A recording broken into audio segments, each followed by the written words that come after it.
been a couple months since my last haul video, so let's see what I've picked up in the past couple months to add to my comic book collection. One of the stores I went to is called the Beguiling, and they are a comic book store in Toronto that's been around for about 35 years, although they've been at different locations.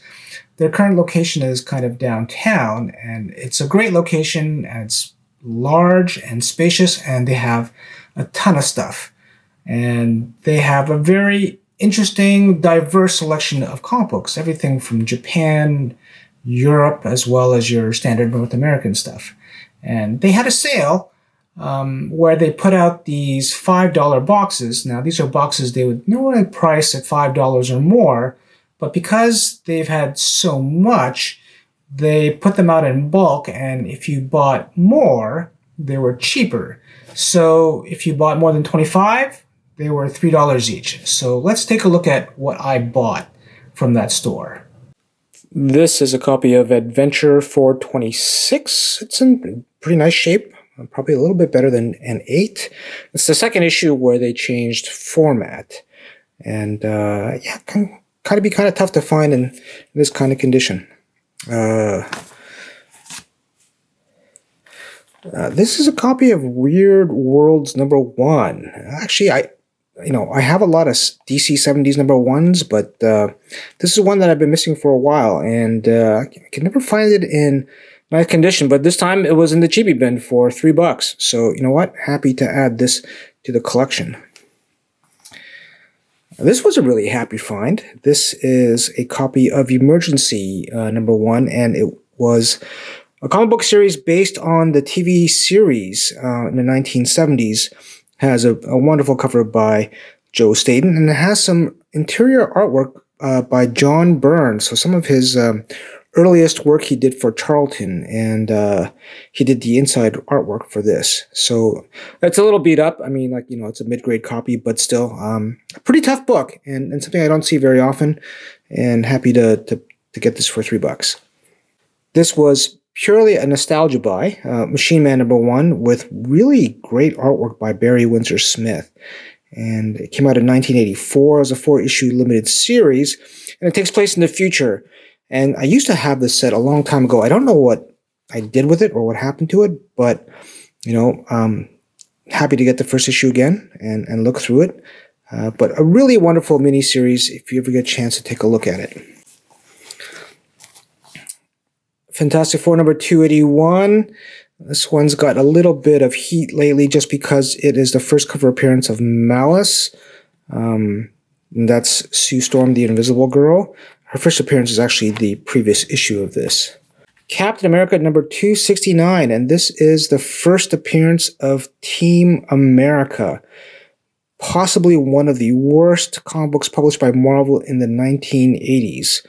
At some point, I do want to do an episode on some of the worst comic books that Marvel published in the 1980s, and Team America would definitely be up there. Don't expect this to be worth anything, because I'm guessing the rights for Team America are complicated, because I think it was a toy deal that was done in conjunction with Ideal, or maybe Hasbro, I'm not really sure, but one of the many toy attempts, crossover attempts by Marvel in the 1980s, but a fun book. First appearance of Team America, Captain America 269. First issue of Star Trek. It's a newsstand edition. Really nice cover by George Perez. Phoenix, the Untold Story. Now, I already have a copy of this, but I don't mind picking up another copy when it's, this inexpensive, like $3. I'd be happy to pick up another copy. This is basically what the original story of the finale of the Dark Phoenix saga in X-Men 137. And it has also a really nice kind of interview, text transcript of all the people involved in this final story. And that alone, I think it's worth it. But yeah, great little book. Bronze Age Spectacular Spider-Man #25. Nothing special about this issue, just that it was $3 and it's nice shape. And Spider-Man, this is close to 50 years old. I can't believe it. So yeah, short. A pretty nice copy of Marvel Team Up #63. And what's more notable about this is it's got John Byrne artwork, really good John Byrne artwork. So yeah, sure. Another Marvel team-up. This is Marvel team-up number 77 with Miss Marvel.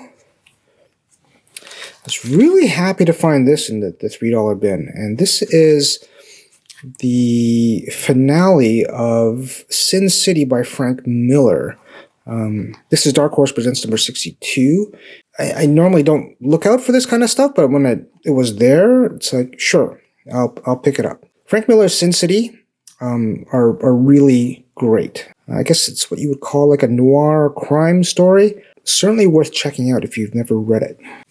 Even though I already have this, I have a hard time resisting like this for $3. This used to be a really expensive book at one time. I remember my local comic book store had this for like $20, and this is like years ago. So price for me a little bit, but a lot of sentimental value on this one as well too. But I'm okay with picking up an extra copy of this. But this is Batman the Cult by Jim Starlin and Bernie Wrightson. I picked up a little short run of Invaders. I used to have most of the run. I still have a few issues. This is number 29. Pretty nice shape. Again, like $3. This is number 30. Number 34. And number 36. And hard to believe that these are getting close to 50 years old. Like, wow. This is a copy of Superman Family number 202. Nothing significant about this. Just more, again, of like a nostalgia pick. For $3, sure, why not? Man-Thing number 15. Steve Gerber still writing on this title at this point. Nice high-grade copy. Sorcery number 10, and this is a Grey Morrow cover. It's a little beat up. It has a coffee ring stain on it, or a drink stain of some sort. But, these are generally hard to find, period. It's got a great cover by Grey Morrow. If I see it in better shape, I would have picked it up, but I probably wouldn't have picked this up because I didn't notice that stain in the middle there. But, that's fine. A copy of New Teen Titans number 3. This is probably an upgrade from the copy that I already have. A copy of New Teen Titans number 4. Again, these used to be a lot more expensive back in the day, but for $3, sure. Legends of the Dark Knight number 16. The significance of this is that it's the first mention of Venom, which is the kind of drug that Bane uses to become, super powered. And this is the story that kind of explains the origin of Venom. Actually, it's really good. A really good series within Legends of the Dark Knight. Human Torch number 3. Pretty decent copy. To me, this was always kind of like a tougher run to find it in nice shape. So I'm kind of surprised to see this in the cheapie bin, even though these are reprints. But reprints from Strange Tales, I believe. But this is number 3. And this is number 5, which may be the last issue. I'm not sure. But yeah, in decent shape. For $3, happy to find those. It's a nice copy of X-Men Annual number 5.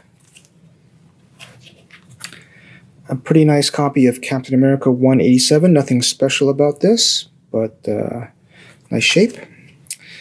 This is a copy of Swamp Thing number 4, $25 Canadian, which is about, $17 US, and that's, I thought, a very fair price. It's got a little small tear up there, but that's okay. Otherwise, it presents really nice. And classic Bernie Wrightson artwork in the first 10 issues. And this I was really surprised to find, because this kind of stuff you just don't see very often. And this is a copy of Sinister House of Secret Love number 1. It's $40 Canadian, which is about $27 US, which to me is really cheap, really cheap. And let's pull it out. Show you how nice this is. So a really bright, clean copy. It has some very light wear. and can use a clean and a press, but a very decent copy.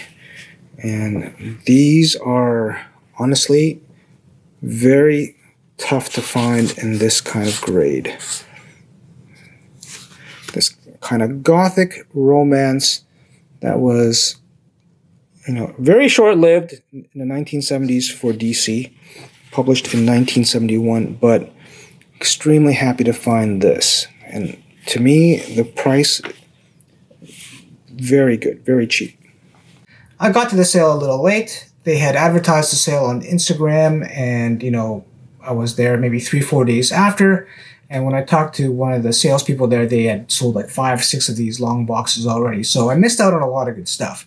But that's okay. I got plenty of comic books, and I was pretty happy with what I picked up. What I'm trying to do this year is be a little more selective in terms of what I buy. And, when I originally had this pile of books, there were actually quite a few more, but I did end up putting some back. And some of them were like Walt Simonson and Thor issues. I put back a few Gru issues, as well as, other miscellaneous books that would be very good buys for $3. But I said, you know what? Maybe I should hold back a little bit.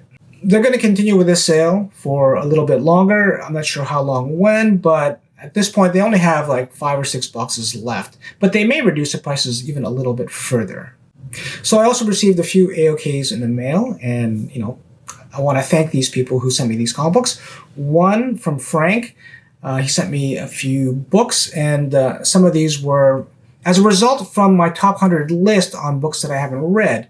And he sent me a Legion number 294, which is the last part of the Great Darkness Saga. And I finally got to read this, and wow, amazing. I could see why this run in Legion of Superheroes is revered so much. It's really good. I thought, with Legion, they have so many superheroes, so many character names that it may be a bit overwhelming. But to my surprise, the number of characters introduced and involved were spread out in a way that it wasn't too overwhelming. So a fantastic run to read, and highly recommended The Great Darkness Saga and Legion of Superheroes.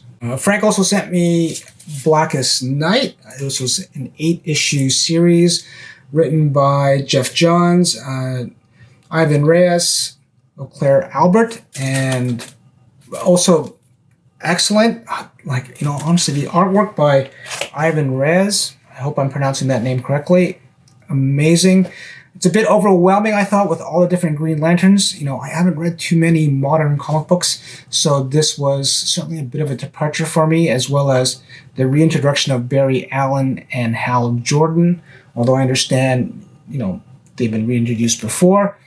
But still a fantastic, high-paced, high-energy series that, wow, has kind of a bit of everything. Fantastic series, highly recommended as well. And the other one I want to mention from Frank is Geiger, also written by Jeff Johns and illustrated by Gary Frank. This has a strong kind of Mad Max kind of feel to it, and I really enjoyed this series as well too, and I believe it's still ongoing. I don't read too many new comic books or comic books from the past, 10-15 years, so it's kind of nice to read stuff that's a bit of change of pace from the other stuff that I've been reading. So I'm happy about that. And while we're on the topic of Jeff Johns, I was also able to pick up this, which is Justice League of America, which reprints his first 7 issues in a hardcover. And I picked this up at a local thrift store for like $7. And I thought, sure, why not? While I'm on the Jeff Johns wagon, I'll look for his other stuff. And if it's, at this kind of price, yeah, I'll certainly buy these all day long. First couple issues in, it's not the JLA that I remember again, but you know what? It's all good. Another viewer, Kyle, thank you. He sent me this package, which included some really cool stuff, which is a couple of these items. One is this Dallas Cowboys and Spider-Man. These were supplements to the Dallas Times Herald. And, this kind of stuff I love, this kind of obscure comic books that I don't see that often. I had never seen this before, but he also sent me this, which is the Uncanny X-Men at the State Fair of Texas. And I've actually seen this before up here in Toronto, surprisingly. But, nice copy. And, I love this kind of stuff. Just weird, esoteric, fun stuff from the 80s and 70s. I believe this was published in the early 80s, but great stuff. There's another store that I was able to check out that I've been meaning to, called West End Comics. They are located in the West End of Toronto. I will put information about their store in the video description.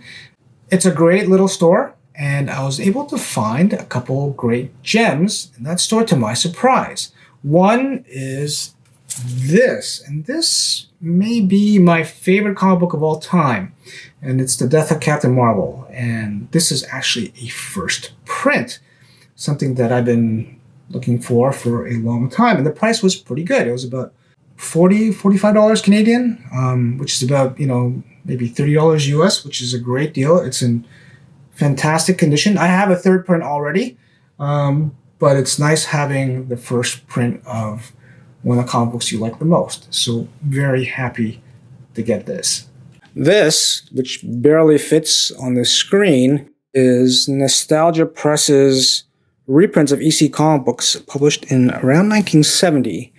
And I got this at West End Comics, and the dust jacket is still there intact, but it's obviously got pieces missing and whatnot. But wow, this is an incredible collection of EC comic books from the 1950s. The selection of stories in this volume really is wonderful. And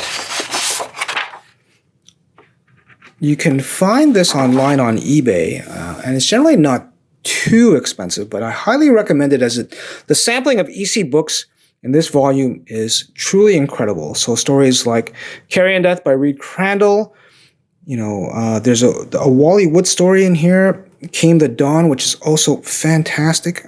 And, you have Foul Play, Jack Davis's infamous story, as well as the, highly influential Master Race by Bernie Krigstein, and so much good stuff in this volume, and a lot of history as well. And the really big format makes these easier to read because, with EC comic books, they have a lot of copy, a lot of text, but this larger format certainly makes them easier to read. But wow, this is about as good as it gets when it comes to an EC reprint, because the quality of the stories that they reprint in this issue in this hardcover are amazing. Now it's basically only the horror and crime stuff. There's no war stories in here or in science fiction, or I don't think there's any. There might be. There are a couple of science fiction stories in here, but none of the war stuff, which is too bad. But this is the Wally Wood Came the Dawn. Holy cow! Peak Wally Wood, if you ask me. Fantastic artwork. I cannot search this out and find a copy because it truly is phenomenal. So happy to find this. I do have other hardcovers that do reprint. You know what? I'll show you one right now. Like this, which is it's a little bit smaller.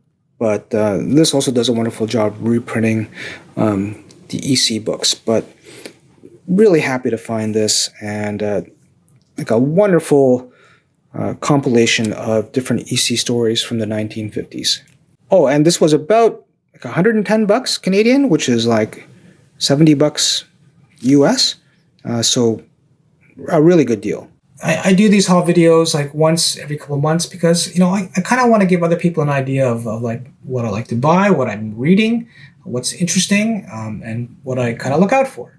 And I like to, point out different stores in Toronto or in my local area where I go to buy these comic books because, local comic book stores can always use the support. I've mentioned a few times in the past that my friend who has a comic book store in the West End, Excalibur Comics, has been closing up shop. And he actually officially closed in September, but he's been open on the occasional Saturday just to kind of help move his stuff out. And I was able to go one of the Saturdays towards the end of last year, and I picked up a number of, more hardcovers and other like trade paperbacks as he was really kind of blowing them out. This is a copy of Mark Evanier's Kirby, King of Comics. I bought this at a discount. Honestly, I'm not even sure how much I paid for this, but it was very cheap. Very happy to buy this. It has all the history of Jack Kirby. And if you are a Kirby fan, I highly encourage you to seek this out. Wow. I plan on doing an episode on Kirby at some point, but it's going to take me a while to kind of put together. But it goes through his work in romance, as well as his stuff in the 50s, and of course his work in the 1960s with Fantastic Four. Like the incredible his body of work. Truly the greatest comic book artist of all time. But fantastic. This is just a fantastic book by Mark Evanier, who worked with Kirby and spent a lot of time with him. So, a wonderful book. A wonderful book.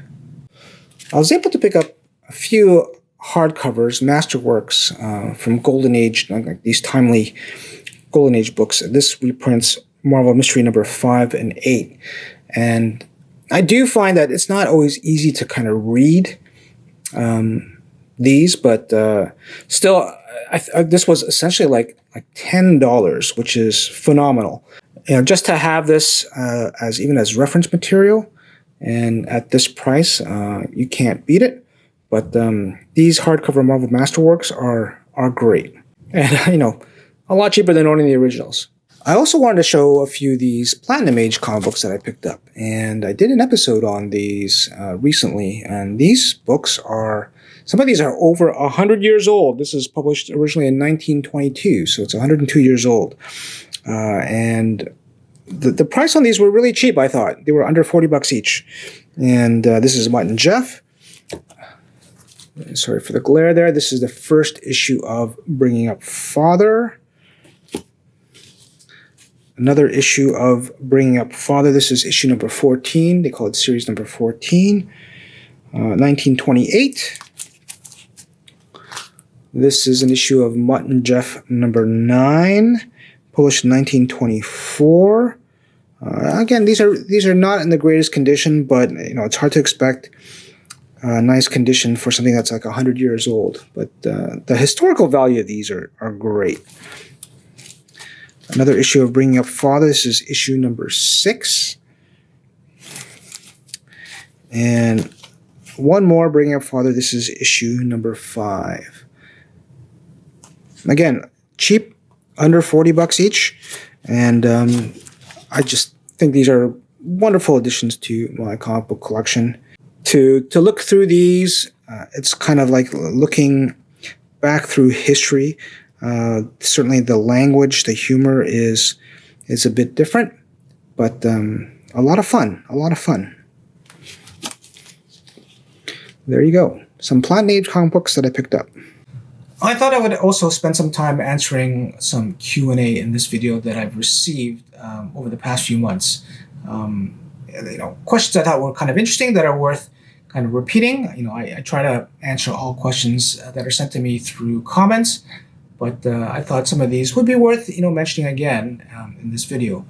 Somebody asked me, you know, Marvel or DC? What do I prefer? And, you know, that's a tough question. When I was first introduced to comic books, it was pretty much all Marvel. And this would be kind of like the early 80s. But as the 80s progressed, like post-Crisis on the Infinite Earths, I, you know, started to shift more towards DC. And this is, you know, if I think about the different titles, like Alan Moore's Swamp Thing, you know, Watchmen, certainly with all the stuff going on with Batman, like The Dark Knight Returns, as well as Batman the Cult and Batman Year One, DC was really starting to put out a lot of good stuff. Again, in kind of the early 90s, With the kind of explosion of all those gimmicky covers, I took towards the end of that, I took a break, as well as with, the quality of comic books at that time were maybe in a bit of decline a little bit. I would say ballpark, maybe 55 to 60% of my collection is Marvel, and like 30 to 35% DC, and then the rest just independents, miscellaneous. So certainly still more of a Marvel slant, but I really like a lot of the books published by both of these major publishers.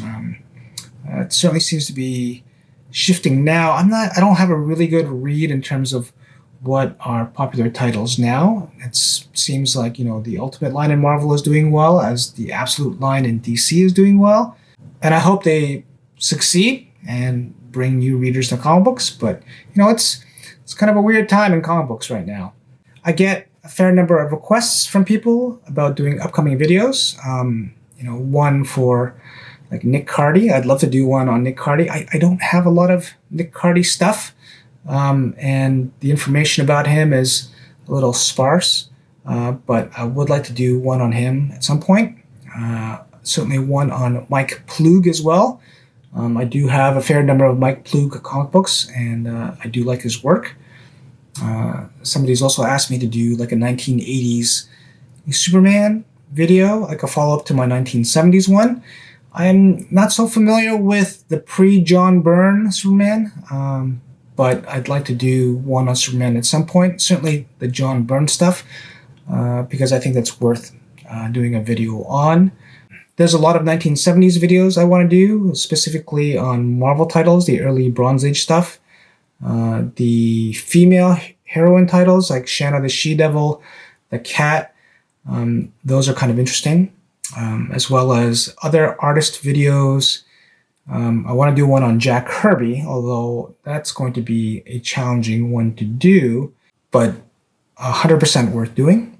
There are other kind of videos on teams like the Avengers that I want to do, especially Avengers from the 1970s. So I usually have like a bunch of what I call like working notes or working scripts on videos that I kind of work in the background. And sometimes when I'll get a video request, the idea or my thoughts about the video will come together a lot faster. So something like the one on Bernie Wrightson I did last week, that one was actually pretty easy to put together because I love Bernie Wrightson, and I do have a number of his comic books. So I certainly have a number of other video ideas that I plan for the rest of this year. But please, if you have a video request, like just send me a note or write something in the comments, and I'd be happy to kind of like think about it. I may not get around to it, but I know for sure I will at least reply in your comment. Thanks for watching. If you enjoyed this haul video, you might want to check out another one of my haul videos over here. Until next time, enjoy and read your comic books.